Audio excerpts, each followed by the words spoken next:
Good morning class. Topic आज हम लोग पढ़ेंगे कि जो 2021 में जनगणना हो रही है उस पर काफ़ी विलम्ब क्यों हो रहा है। आज हम लोग इसी को समझेंगे कि 2021 की जनगणना में देर क्यों हो रही है। ठीक, तो हम लोग इसको समझेंगे कैसे। इधर हम लिख दे रहे, इस हिसाब से हम लोग पढ़ेंगे, हमको कायदे से समझ में आएगा। ठीक है, तो यानी टॉपिक क्या है? जनगणना। जनगणना जो 2021 में होने वाली थी, इसमें विलम्ब क्यों हो रहा है। तो देखिए, इसको समझने के लिए हमको क्या करना पड़ेगा, यानी जनगणना क्या है, मतलब जनगणना क्या है, इसको हम लोग पढ़ेंगे। अच्छा, जनगणना किसके द्वारा की जाती है? किसके द्वारा की जाती है। तीसरा पॉइंट आपका रहेगा, इसका इतिहास क्या है, यानी जनगणना का प्रारंभ कब से हुआ, इसको समझ लेंगे। उसके बाद आएगी, इसमें देर क्यों हुई है। अगला पॉइंट इसमें सूचना की गोपनीयता समझेंगे, सूचना की गोपनीयता समझेंगे। उसके बाद इससे क्या नुकसान होगा, इसको समझ लेंगे। इससे क्या फ़ायदा होगा, इसको समझ लेंगे। अगर हम इतना टॉपिक समझ लेंगे तो जनगणना 2021 में जो विलम्ब हो रहा है हम लोग समझ लेंगे। और ये जितनी भी टॉपिक है, मतलब पॉइंट हम दे रहे हैं, ये परीक्षा की दृष्टि से महत्वपूर्ण है। तो जनसंख्या का आकलन करना ही जनगणना होता है। तो देखिए क्या है, यानी जनगणना किसे कहते हैं, किसके द्वारा की जाती है, इसका इतिहास क्या है, इसमें देर क्यों हो रही है, सूचना की गोपनीयता क्या है, इससे नुकसान क्या होगा, यानी जनगणना नहीं हो रही तो इससे नुकसान क्या है, और जनगणना होती है तो इससे फ़ायदा क्या होता है, हम इसको पढ़ेंगे। तो देखिए, हम लोग पॉइंट समझ ले रहे हैं कि क्या है। तो पहली पॉइंट है कि जनगणना क्या है। देखिए क्या है, तो आप इसको समझ लीजिए। हम इस शॉर्ट में सबको बता दे रहे हैं, उसके बाद हम कायदे से सबको विस्तार से बताएंगे। क्या है, एक निश्चित समय में एक देश के अंदर सभी व्यक्तियों का आकलन करना ही क्या कहलाता है, जनगणना है। तो मतलब सभी लोगों का आकलन जनगणना कहलाएगा। यह किसके द्वारा की जाती है, तो गृह मंत्रालय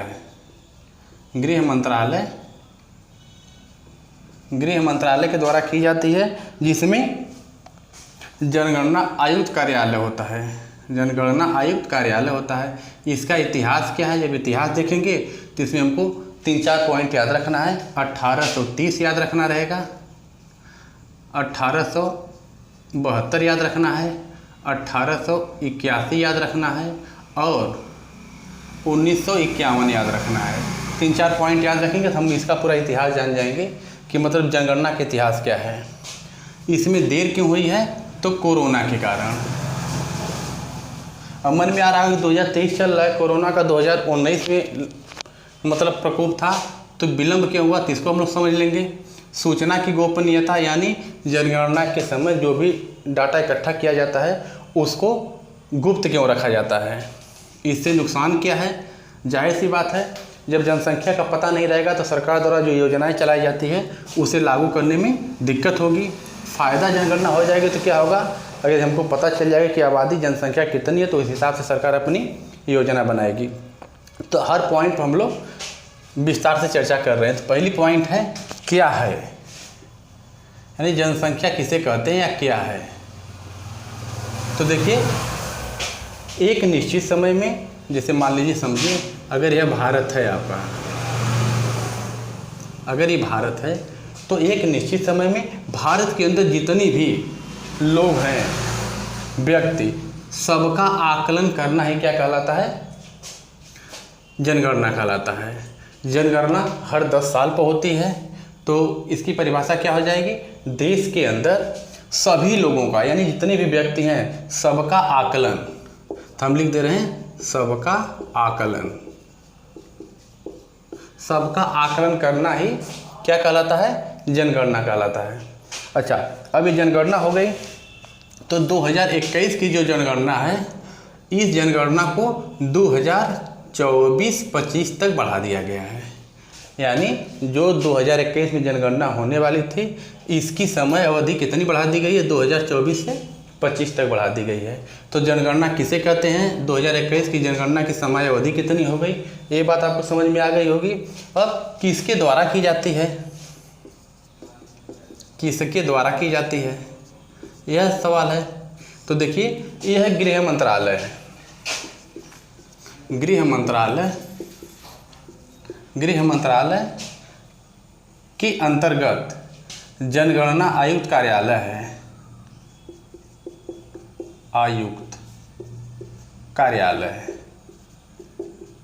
जनगणना आयुक्त कार्यालय के द्वारा इसको मतलब जनगणना की जाती है। यह जनगणना जनगणना अधिनियम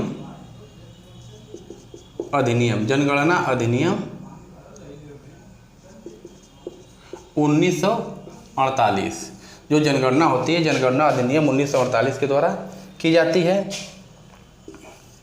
अगला पॉइंट इसमें आपको याद रखना है, जनगणना विधेयक। ये जो अधिनियम है, इस अधिनियम को विधेयक के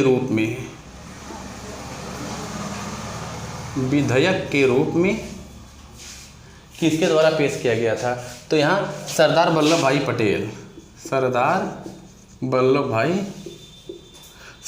भाई पटेल द्वारा इसको मतलब जो जनगणना अधिनियम 1948 है, इसको विधेयक के रूप में सरदार वल्लभ भाई पटेल द्वारा पेश किया गया था, जो उस समय तत्कालीन गृह मंत्री थे। यह समझ में आ गया होगा। अगला पॉइंट है आर्टिकल 246, यानी भारतीय संविधान का आर्टिकल 246 के में कहा गया है कि जनगणना के बारे में। अच्छा, यह जनगणना जो है संघ का विषय है, यानी जनगणना जो है संघ के द्वारा की जाएगी। इतनी पॉइंट समझ में आ गई होगी। अगला अनुसूची की बात बोले, यानी जनगणना कुल किस अनुसूची में, तो 7वीं अनुसूची है, 7वीं अनुसूची। तो हमको लग रहा है कि किसके द्वारा की जाती है, तो गृह मंत्रालय द्वारा, जनगणना आयुक्त कार्यालय है उसके द्वारा जनगणना की जाती है। यह जनगणना अधिनियम 1945 से प्रेरित है।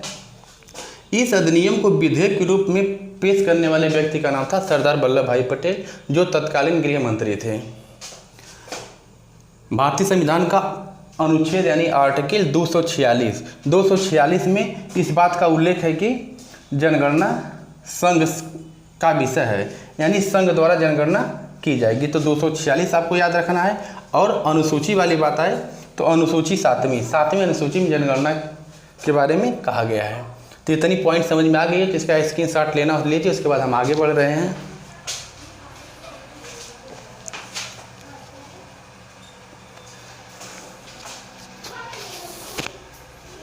हाँ, देखिए, हम लोग समझ लिए कि जनगणना क्या है, जनगणना किसके द्वारा की जाती है। अब थोड़ा जनगणना का इतिहास हम लोग समझेंगे कि जनगणना कैसे हुई थी। तो इधर हम मिटा दे रहे हैं।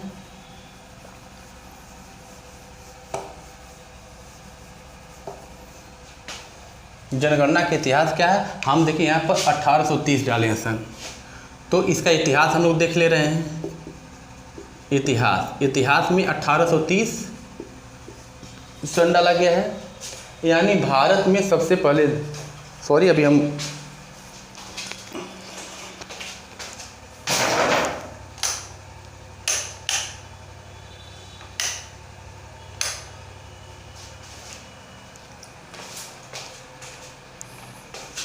हाँ चलिए 1830, 1872, 1881 और 1951, इसके इतिहास में ये 3-4 पॉइंट जो है हमको याद रखना है। तो देखिए, भारत में सबसे पहली जनगणना 1830 में शहरी जनगणना, ये ढाका जो है बांग्लादेश में पड़ता है, तो उस समय भारत का ही भाग था।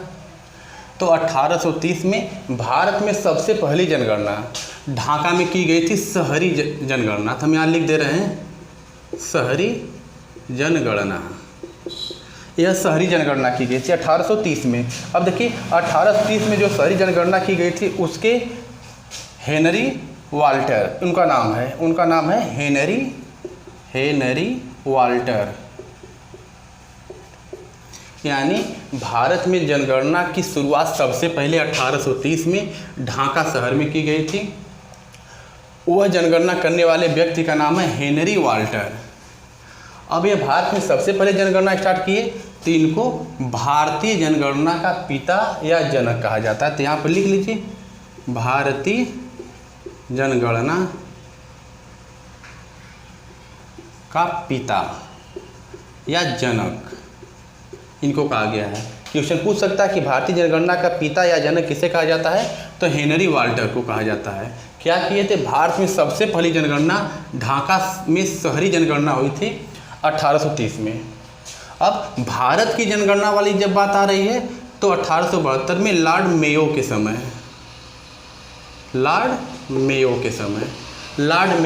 भारत में पहली जनगणना हुई थी।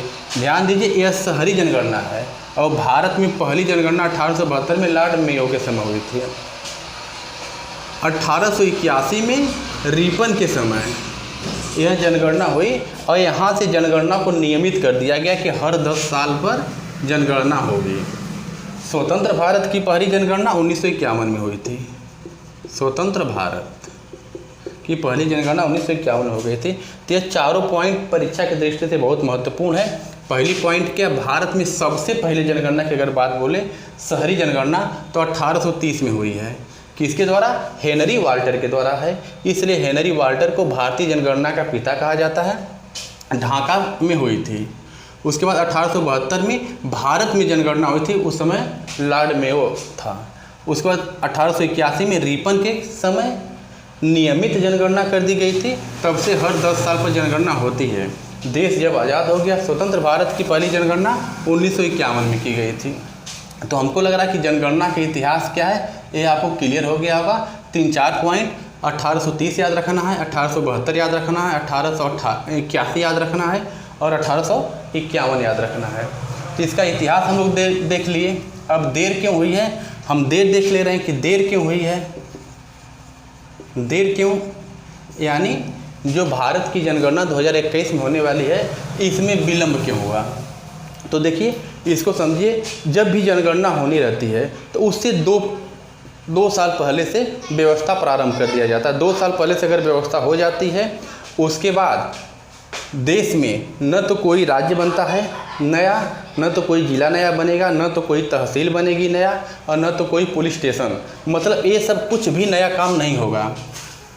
2 साल पहले से व्यवस्था की जाती है। अब सवाल है कि 2021 में जनगणना होनी थी, 2 साल पहले से नियम बनता है और 2019 में आ गया कोरोना की लहर आ गई, जिसकी वजह से व्यवस्था हो नहीं पाई और जनगणना में देर हो गई। ये पॉइंट समझ में आ गया कि देर क्यों हुई है।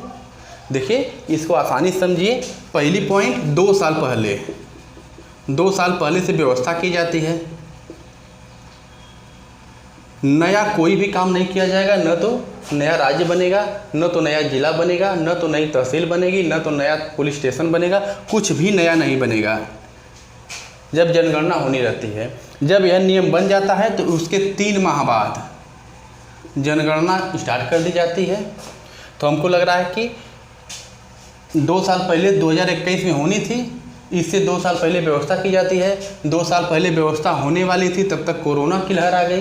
कोरोना की वजह से व्यवस्थाएं हो नहीं पाई और यह जनगणना में विलम्ब हो गया। अब सरकार को लगा कि 2023 में डिजिटल, नीचे की स्क्रीन दिखाई दे रही है,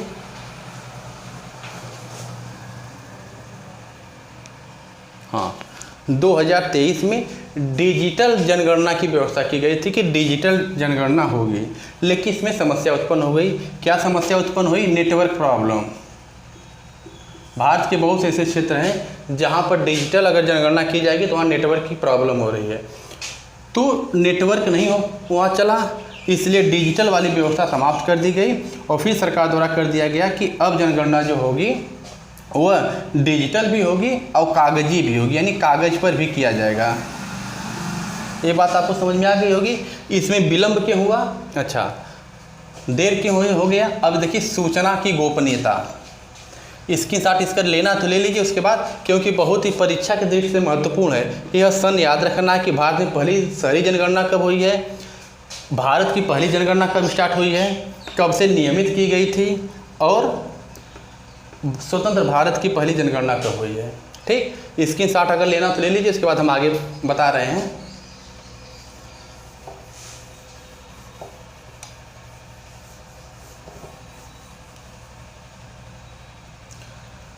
सूचना की गोपनीयता, सूचना की गोपनीयता यह क्या है? जो जनगणना अधिनियम 1948 है, जनगणना अधिनियम 1948, जो जनगणना अधिनियम 1948 है, इसमें गोपनीयता की व्यवस्था की गई है। यहाँ तक कि जब जनगणना होती है, जो उसका डाटा इकट्ठा किया जाता है, वह न्यायालय द्वारा भी अगर उसका साक्ष्य मांगा जाए तो उस समय नहीं दिया जाता है। तो न्यायालय में भी यह साक्ष्य उपलब्ध नहीं हो पाता है। कब? कि जब जनगणना के साक्ष्य जुटाए जाते हैं। तो हमको लग रहा है कि सूचना की गोपनीयता, बस आपको इतना ध्यान रखना है कि गोपनीयता वाली बात जनगणना अधिनियम 1948 से प्रेरित है। और यहाँ पर अगर न्यायालय द्वारा भी अगर सूचना मांगी जाएगी तो उनको भी उपलब्ध नहीं हो पाएगी। तो गोपनीयता याद रखिएगा, जनगणना अधिनियम 1948 से प्रेरित है। अच्छा, इससे नुकसान क्या होगा? नुकसान क्या हो रहा है? देखिए, नुकसान होने के पीछे बस यही कारण है कि अगर मान लीजिए हमको जनसंख्या के बारे में पता नहीं रहेगा, तो जाहिर सी बात है यदि सरकार कोई योजना लाना चाहती है तो वह योजना सफल नहीं होगी, यानी योजना सफल नहीं होगी। चुनाव अगर कराए जाते हैं तो उसमें दिक्कत होगी, यह इसकी समस्या है। इससे फ़ायदा क्या होगा? फ़ायदा यही होगा कि जो योजना सफल नहीं हो रही है, अगर जनसंख्या का पता चल जाएगा तो ये योजना सफल होगी, योजना सफल होगी। और जो चुनाव वाली व्यवस्था में दिक्कत हो रही थी, वह चुनाव में समस्या उत्पन्न नहीं होगी, समस्या उत्पन्न नहीं होगी। तो हमको लग रहा है आपको बात समझ में आ गई होगी। हम एक बार शॉर्टकट रिवीजन कर रहे हैं। क्या है? एक निश्चित समय पर देश के अंदर उपस्थित सभी लोगों, सभी व्यक्तियों का आकलन ही क्या कहलाता है? जनगणना कहलाता है। किसके द्वारा की जाती है? तो गृह मंत्रालय द्वारा, जो उसका जनगणना आयुक्त कार्यालय उसके द्वारा की जाती है। इसका इतिहास क्या है? 1830 में सबसे पहले भारत में जनगणना ढाका शहर में की गई थी। उस जनगणना करने वाले व्यक्ति का हम नाम बता दिए। 1872 में मेयो के समय स्टार्ट हुई थी भारत की जनगणना। 81 से उसको नियमित कर दिया गया। स्वतंत्र भारत की जनगणना 1951 में की गई थी। देर क्यों हुई थी? क्योंकि कोरोना के कारण देर हो गई थी। हम अभी बताए थे जनगणना जब होती है तो 2 साल पहले से व्यवस्था स्टार्ट कर दिया जाता है जनगणना की। 2 साल पहले कोरोना आ गया, इसलिए कोई व्यवस्था नहीं हो पाई, विलम्ब इसलिए हो रहा है। सूचना की गोपनीयता, जो सूचना गोपनीयता है, जनगणना अधिनियम 1948 में इसकी व्यवस्था की गई है कि जब जनगणना होगी तो उसके द्वारा इकट्ठा किए गए साक्ष्य किसी को भी न बताया जाए, यहाँ तक कि न्यायालय को भी नहीं। नुकसान क्या होगा?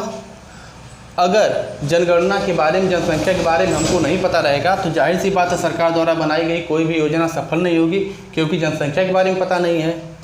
चुनाव अगर होगा तो चुनाव में जो जनसंख्या उसके बारे में पता नहीं चलेगा, तो जाहिर सी बात है प्रॉब्लम हो सकती है। और फ़ायदा क्या होगा? जो योजना सफल नहीं हो रही थी, अगर जनसंख्या का पता चल जाएगा तो योजना सफल हो जाएगी। चुनाव में जो समस्या उत्पन्न हो रही थी वह समस्या नहीं उत्पन्न होगी। तो हमको लग रहा है कि 2021 की जनगणना का कार्यकाल कितना बढ़ा दिया गया, तो हम आपको बता दिए हैं 2024 से 25 तक बढ़ा दिया गया है। विलम्ब क्यों हुआ, क्या है, कैसे है, यह बात आपको समझ में आ गई होगी। आगे मिलेंगे दूसरे वीडियो के साथ, तब तक के लिए धन्यवाद।